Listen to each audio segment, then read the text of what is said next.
चोलिया लिया दिसयौनमा के लागे बड़ी जाड़ा है जो बनवा के।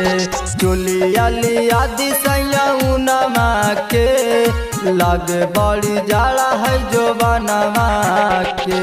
किन दस तरवा लागे बड़ी जाड़वा माना मोरा कहल कहनवा के।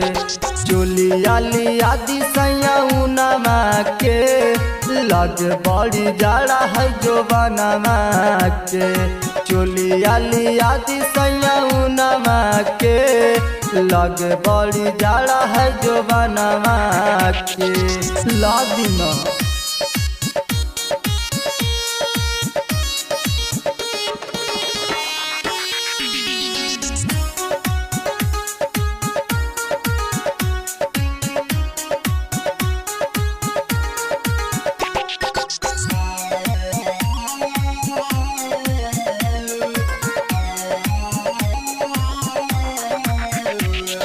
मिलल दहेज में नैहर के राजाई फाड़ी देला रात भर में कई के धुनाई।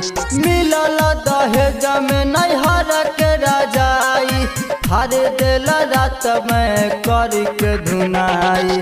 रुआ रुआ सिहर बदनवा के लगे बड़ी जाड़ा है जो बनवा के। चोलिया लिया दिसयौनमा के लगे बड़ी जाड़ा है जो बनवा के।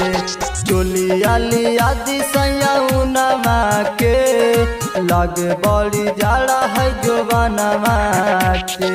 लादू ना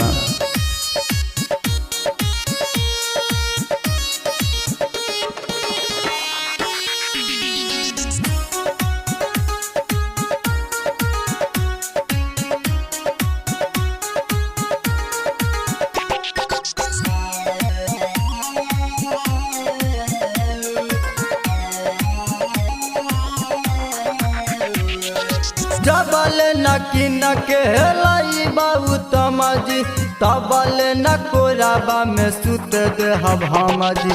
जबल नकिन के लाई बाबू तमजी तबल न कोराबा में सुत दे हमजी।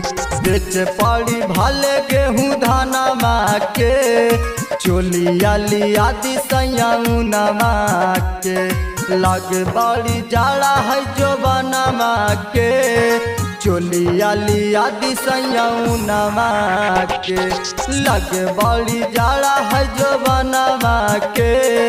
चोलिया लिया दिसयौनमा के दिन 10 तरवा लागे बड़ी जड़वा मानिला न हमारो कहनवा के।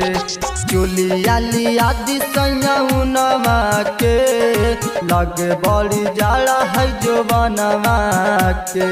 चोलिया लिया दिसयौनमा के लागे बड़ी जाड़ा है जो बनवा के। ला दिन तो लड़ाई धरल बा।